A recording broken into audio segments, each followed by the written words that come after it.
Hi, Ron Lawson here at Dirtbike, and we're getting into the meat of the 2023 season already with our first day of testing on the Husqvarna FC250.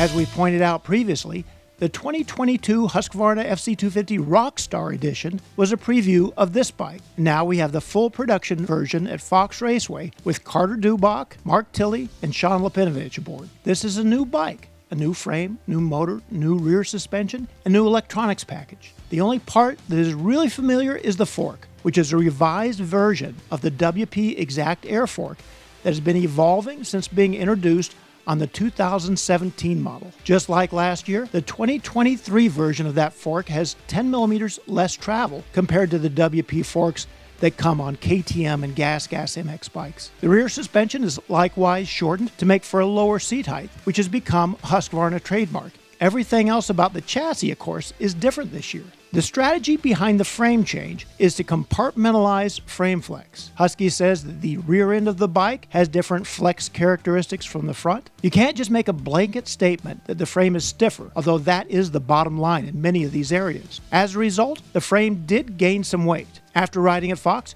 we drained the fuel tank and put the bike on our digital scale, 7.5 pounds heavier than the previous year's bike. We believe virtually all of that is in the frame. So Husky is no longer in contention as the lightest of the 250Fs. That title has been surrendered to Honda or Gas, although the Husky is essentially the same as the others. It still tops the chart in price, though. The 2023 FC250 carries an MSRP of $10,099, which is the most expensive of the 2023 250Fs announced so far. When we rode the bike at Fox, it was 1 week after the first round of the 2022 Lucas Oil Pro Motocross season. The track was certainly tamed down for us, but it still had plenty of big jumps and high speed sections. That actually displayed the Husky in its best light. The biggest and most pleasant difference between this bike and the previous version is the depth of its power. It's still fast on top, just like always, but it has thicker mid-range and really excels under a load and at speed. In the past, the Husky was one of those bikes that always looked good on a dyno,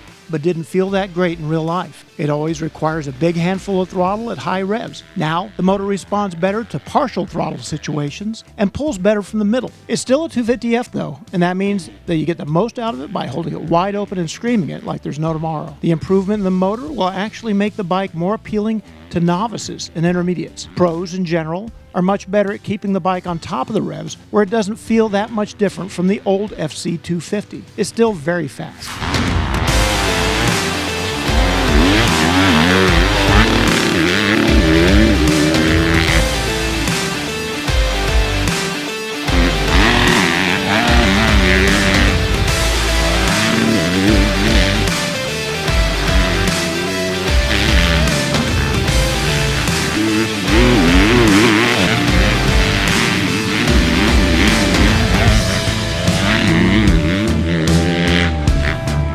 Gotta point out that we still love the handling. The speed and the nature of the Fox Raceway National Track is such that it rewards a stiffer chassis, and that is the most noticeable feedback we got. It's clearly stiffer than the bike that preceded it, and that makes it more stable at speed and more secure feeling when it takes big hits. The feeling you get in turns isn't that different. It still turns with very little effort and tracks well. At the entry of the turns, you do notice the reduced seat height.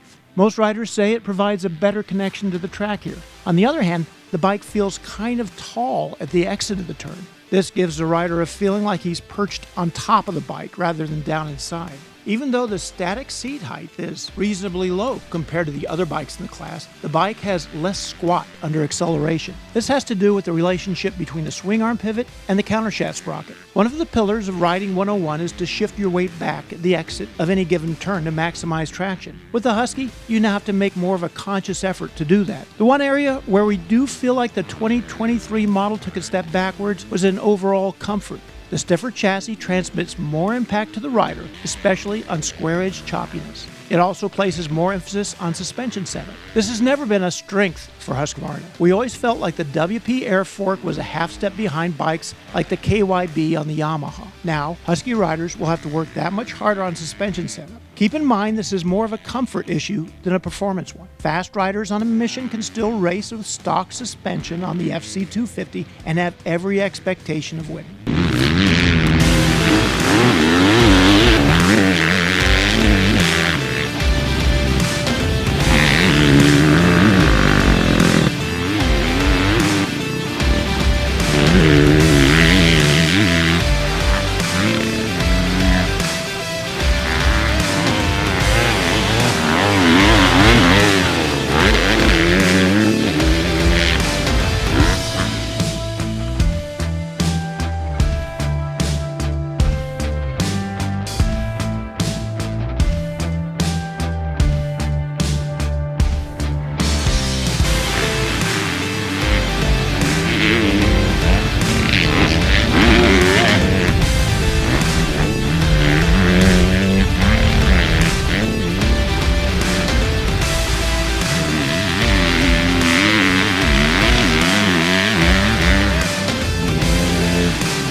We're going to keep right on testing the Husky until we found our best setups, so you can check our progress at dirtbikemagazine.com. You can also check out these recent videos, and you'll want to subscribe to keep them coming. Don't forget to check us out on Instagram and Facebook. Thanks for watching.